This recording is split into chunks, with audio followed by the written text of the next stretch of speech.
Sirs, coming on here with some more juice. Uh, like, share, and subscribe. You know what? I came on here because there's some interesting items in the social media streets.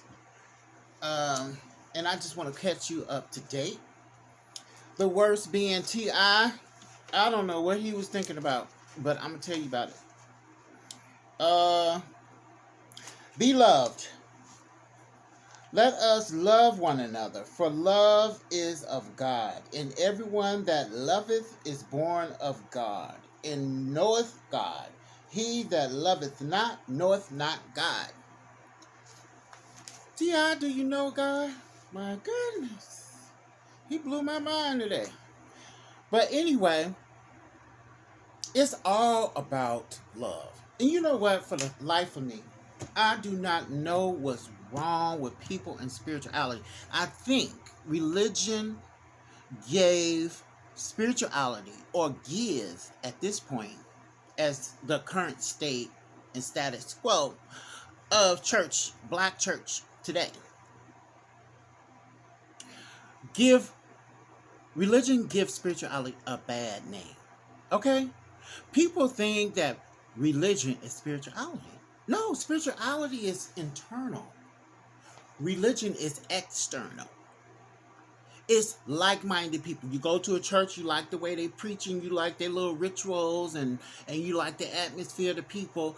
That's people. That's people coming together like-minded to form a religion, like Baptist or Methodist or Lutheran or apostolic. But spirituality is something internal that you should always have, even before you go to religion. Okay? But it's all about love. What's wrong with love? What is wrong with love that people do not want to talk about God nowadays? They don't. As soon as you open your mouth about God, they change the subject or look at you like you some fanatic or crazy. But God said there's going to be a time where Christians are going to become persecuted because people ain't going to want to hear it. This is a bad time to be in spiritual leadership, evangelism, discipleship, because people are not trying to hear it. But for me, love is all about God. Now, if you are not of God or of love, then you're not of God. That's what the scripture just said. That's what it just said. So are these people that don't want to hear about God, are they of God? It used to, back in the days, you say love, that meant that was a big deal. Church was a big deal. Utmost respect. Not today. Trust me, I know from experience. By the way, guys, y'all probably say, what made him think that he's the authority or whatever? I'm not the authority. I have a background in counseling. I have a background in mental health practitioner. These are the same things I tell my clients in group therapy and also in individual therapy. So I'm lending it on a YouTube channel experience. Why help just a few when I can help many? So that's who I am. That's what God says. Love is the key. And love is of God. Okay, enough of that. Thank you, Jesus, for your word. Okay, I get this information from Shade Room. Martell and Sheree from Housewives of Atlanta. And Martell is from Love and Marriage Huntsville. And they're supposed to be a couple now. So next season 15 of the Atlanta Housewives, is going to feature Martell and Sheree. So I'm interested to see how that's going to play out. But it doesn't look good from the start. From what I hear during filming, Martell and Kenya had exchanged words. Now, they didn't put in the article or Shade Room didn't mention what the exchange was about, but there is going to be an exchange, and at the same, it's at Aaron's party. So at Aaron's party, Candace is going to get into it with one of the guests, and she's going to leave with her husband in tow, Todd. But it was just interesting how Sheree picked these men. Look at her husband, her original mean. He had too many concussions. I don't know what's going on with him. He could be really sweet, nice, and funny, and we've seen it on Atlanta Housewives. He'll switch so quick. Like, who's you? When you walk in the room? Mean. I can see everything Sheree said about him. But she has some kind of fetish for men that don't treat her right. Because then look at Jerome stood her up, and he's been in prison for all these years. Who else the person she was dating? Then she had some kind of, I forgot when Nene knew this, I guess this spiritual guru of sorts that was on the show way back.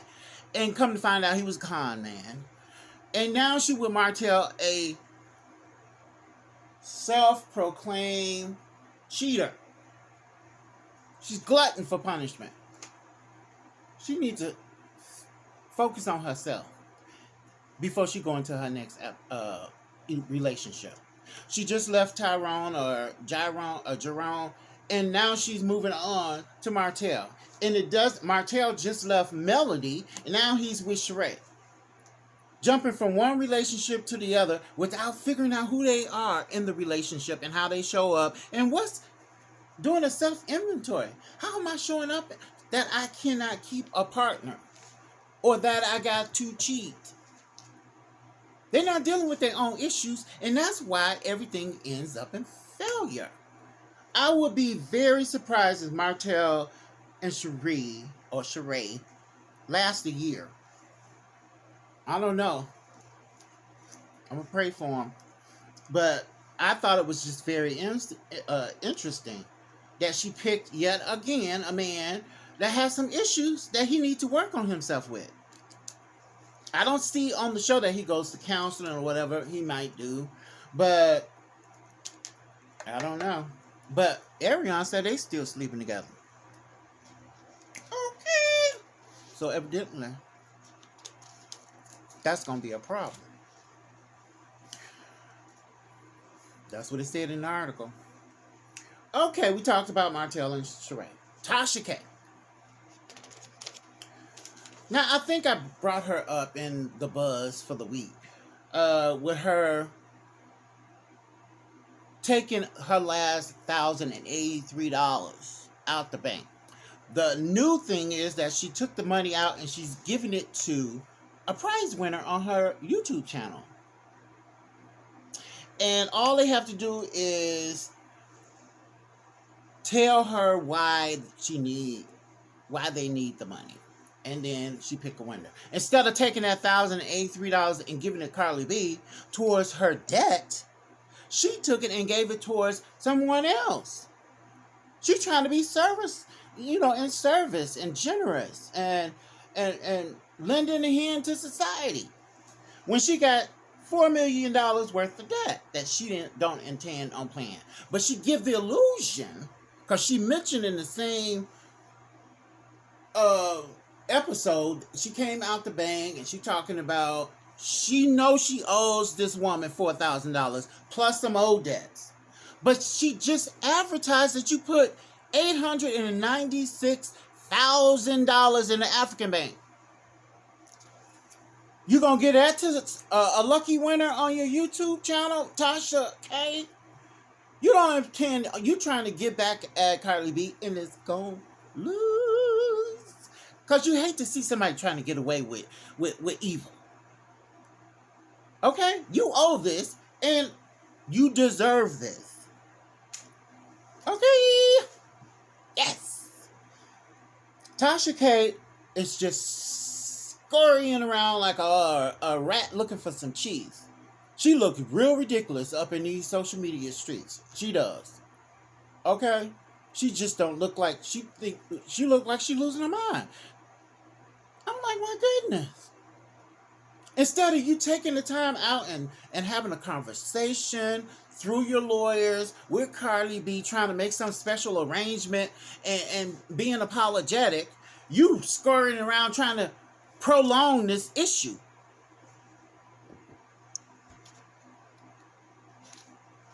The appeals, she knows she ain't got no appeal. You did it. It might not be that amount that you should owe, but you're never gonna get it reduced unless the appellate court bring the cost down, or you talk to Carly B about a payment installment plan and some negotiations to lower that amount. Seeing that you're not a millionaire like she is, or you is, because you just put $896,000 in the African bank. That don't seem like, and you put it on social media, so everybody know. 6 million CFA currency in the African bank, which equates to, I don't know the exact, but I know it's $896,000. That's just short of $1 million. Okay, we're gonna leave it there with Tasha. I hope she get her mind right, like that lady said in Love and Hip Hop to what's this man's name? I shouldn't even brought it up, but now I gotta figure out his name. But anyway, she said, get your mind in the game. Because she was fighting with Jock, the light-skinned, kind of heavy-set. Like, she not heavy-set, but she voluptuous. She told him she went to one of the meetings with the wives. All the baby mamas. Not the wives, but all the baby mamas. And she came in and she just went on the attack. Okay? And they got to arguing. And one of them stormed off, and the rest of them followed her in the bathroom. And Jock was trying to calm her down.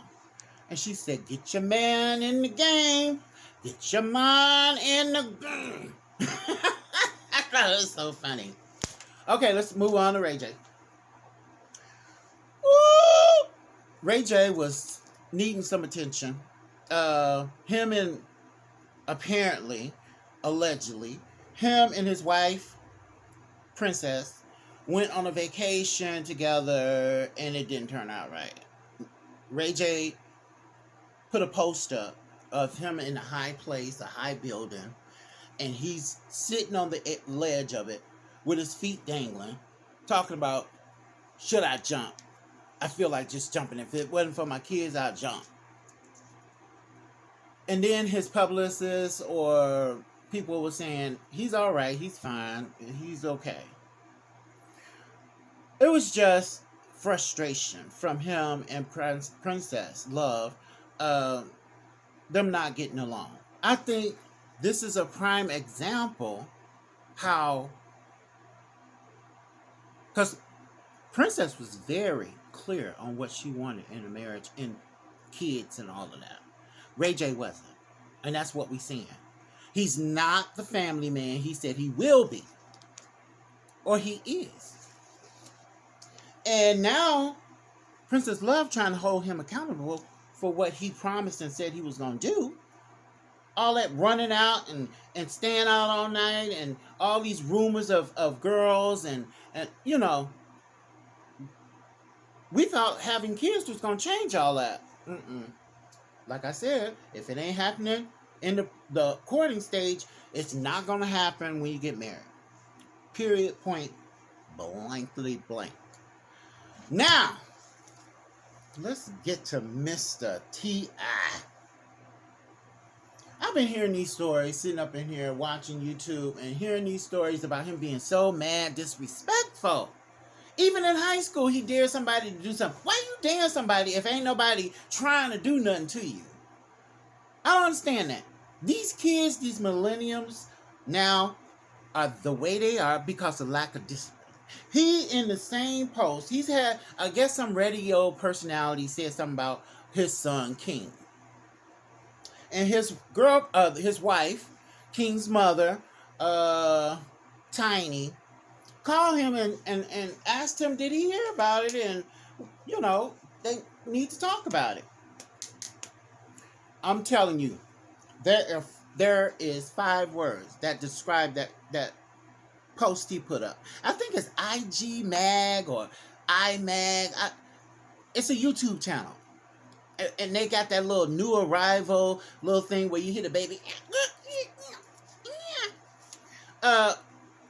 That's the YouTube. You'll see T.I.'s face. Just go through YouTube and put T.I. on.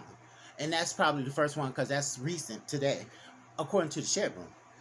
Okay. 5 words to describe it: boasting, vulgar, disgusting, foolish, and negligent.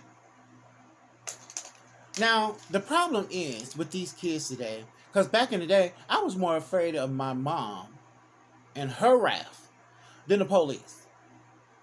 A child has to have fear in his heart for somebody, mainly a parent, until they're old enough to go to God. I'm scared of what God's going to do to me if I, continue on sinning. I was scared if my mom found out I was disrespectful to grown folks, accepting anything she didn't give us. She refused to have us accept things from other people. If I don't give it to you, you don't deserve it. And we knew not to cross any boundaries as far as doing something that she told us not to do. Believe me, people felt sorry for us. And it was a good thing. Because I got this double fear of God and my mom still. That I'm disappointing her. Now today, nope. These kids would rather kill you, put a gun to your head and shoot you, than accept constructive criticism or reprimand. Parents are scared of their kids.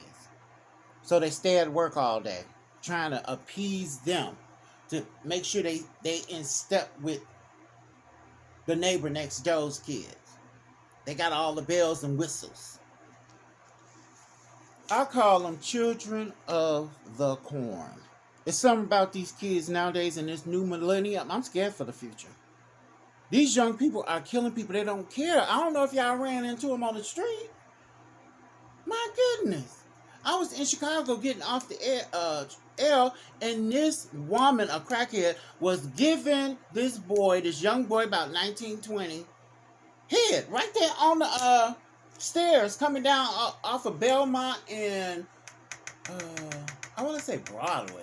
Belmont and, I don't know. It was the Belmont stop on the red line, if you're familiar with Chicago. These kids doing anything and everything. I don't know if y'all pay attention to the news or YouTube. They always got something where these young kids are killing and murdering, domestic violence, robbing people, and killing them. It's just crazy. And then we have T.I. doing the same thing. All these parents are contributing to this behavior, making them feel like it's okay. And nobody got a right to say something to him. When he goes into the Waffle House and get mad at somebody because his fries are too cold. Went and had an exchange, somebody gonna hurt him. And then T.I. gonna be on there wanting sympathy, and Tiny gonna be falling all out in the flow because you had an opportunity for a correction of the situation. Somebody gonna hurt him, especially nowadays. Nowadays, people ain't taking all that. He gonna catch the right person at the right time in the wrong frame of mind, and he gonna get just what he asked him for. His daddy, I got a business here, I got a 100-unit apartment down the street. I'm doing something positive. What you doing? You ignorant, you low life, you a bottom feeder, you ain't got nothing going on in life. All that, he said in the post. Instead of saying, we working on something with my son because we realize he's getting caught up in today's, teenage mess. and way about themselves. We trying to work on that because he has major influence beyond his parents.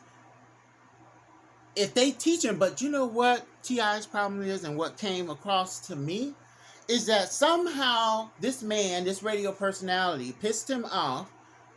An academic. He said he had a conversation with academic because the academic said the same thing. If people keep telling you the same things, T.I., as if he gonna ever hear this, sometime at some point, you have to adhere and listen to what people are saying.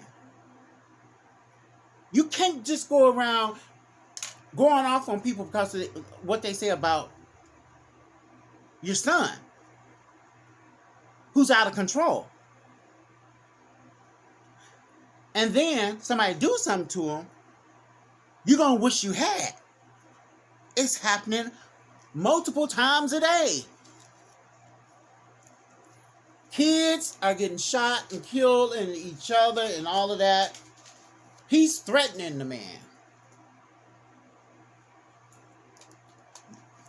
If you listen, he said he wasn't, but if you listen to it, it was a clear threat to me. He low-rated this man for all of 15 minutes, and he was at some of his stores because he got two businesses together, and then he got an apartment building down the street, and this lady was asking him for service for one of the buildings on the live, on the IG or Instagram, or y'all will see it on YouTube because that's where I seen it at. Could I get some service? He said, oh, ma'am. I guess she was going off on him. He said, man, I will. Could you just give me a couple of seconds? And he was on the phone clearly, and she telling him, come on now, I got things to do. Could you take care of me? He came back on the live and said, I mind my own business. Yes, you would be if you get off the phone and go and take care of that woman, instead of going off on this man who has a comment or opinion about your kid's behavior, which is out of control. That ain't the first time you heard it. People been telling you King has no respect for grown-ups. None. He talked to grown-ups like you do, T.I., which is vulgar and disgusting and foolish. You have an opportunity to make correction in that kid. And then when something happened to him, I wish the public would say you had an opportunity to correct the behavior, and you didn't take it. Like, share, and subscribe to the channel. We at 123. We've gotten 30 new subscribers in the last 30 days. Support the channel. Like, share, and subscribe. Like, share, and subscribe. I want to do this on a very professional level and not on my phone. I want to get my camera, set up, and I want to do this live stream. I'm already on StreamYard, so we're gonna have a quality live stream, and have you guys call in and we exchange opinions about what's going on in these streets. So just support the channel. So with that, I'm gonna say bye.